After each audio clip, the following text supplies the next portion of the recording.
Our school is in a very big catchment area, so we've got families who live out on farms, but we've got families that live in estates. So in terms of poverty, we've got our FSM meals, which we've seen a huge increase in since COVID. It nearly doubled.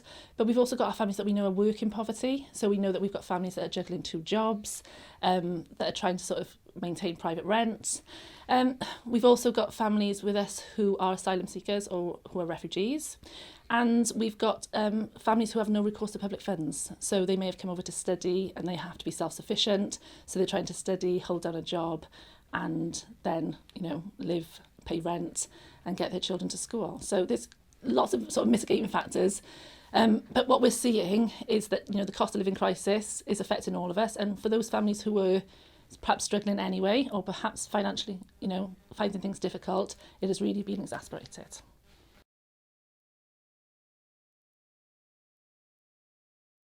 So as a school, we sort of identified just pre-COVID that we needed to do something different, that family engagement and our family support had to look different to how it had looked before.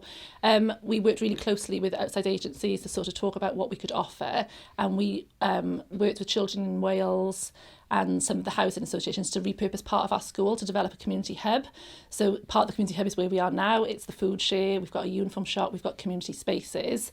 And then we thought, right, how are we going to best utilise these? And we have developed a role within our school that's unique. We've got a family support worker who is employed with us. He's part of our permanent staff. He's part of our staffing structure, but he works and has support from preventions, so he can carry a caseload.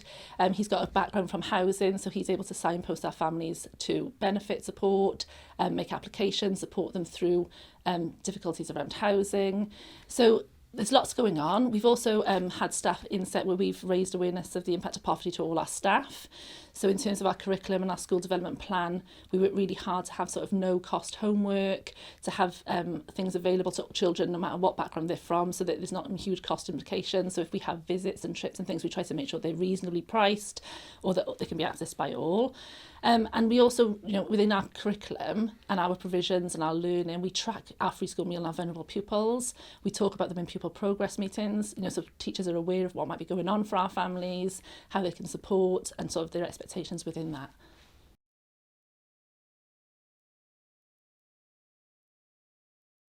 So the EAS developed their Tackling All Aspects of Poverty training, and it came at the perfect time for us because we had already been thinking about developing our community hub, and we'd already employed our family support worker.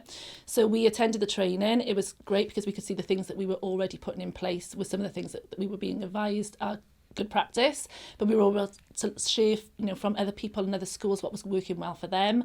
I think we soon realised that all schools are different, so it's not a one fit all. But it was great to hear and see other schools, on their journey and to talk with them about what's happening.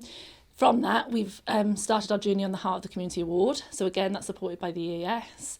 And we attend regularly sort of network meetings with the FACE team and the family engagement.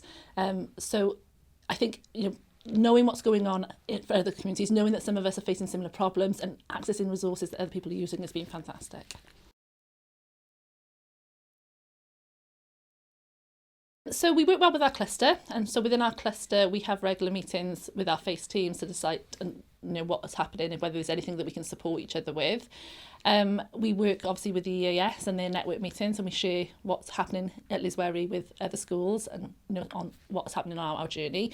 We've also been really lucky. We were approached by the University of South Wales to do a research project where they've come in and looked at our work and spoken and interviewed some of our families to see what impact it's having on them and to see what parents think is the next steps forward for us.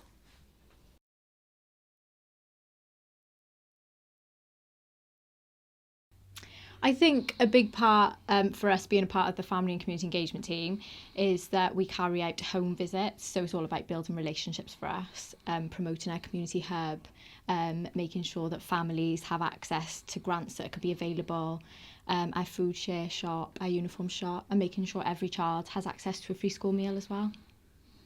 Absolutely. So my background is in housing support.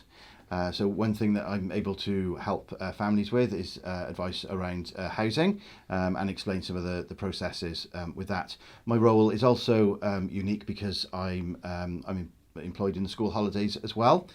So Rosie just mentioned about the community hub. I'm able to open that in the school holidays. So at a time when a lot of families are struggling with poverty, particularly the summer holidays, the food share is available, the uniform shop is available, and I'm available as well. I've helped families with things like discretionary assistance fund applications, discretionary housing payment applications, emergency electric, reduced water bills with Help You applications. In the summer holidays, we had a Padlet up and running. So that had information about low-cost activities, cheaper meals, and other kind of free swims, just things to try and help families entertain the children in the holidays. So as Rosie said, the community hub, it's a uniform shop, it's a food share. We also have Christmas jumpers and fancy dress as well. So that supports families with things like book day. And also at Christmas time when we do events, it's just there to try and make sure that we are as inclusive as possible, and that poverty isn't a barrier for the children feeling part of our school community. Yeah. We also work with preventions and Families First as well, and again that's working with families who are often impacted by poverty.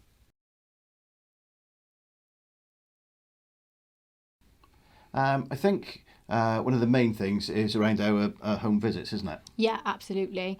It's all about building relationships, getting to know our families, seeing what our children go home to, and seeing if there's a way that we can support children and families in any way, shape or form. Yeah, I think what we're trying to do with some of the measures that we have here is make sure that the help is available for families kind of where and when they need it. The relationships that we are making through our home visits, through our work with our partner agencies, we work with Jesus Cares, with Raven House, obviously with the EAS, local housing associations as well. I think what we are just trying to do is develop those relationships and just kind of be here for our families. It's about more than being a school. It's about recognising and trying to support our school community.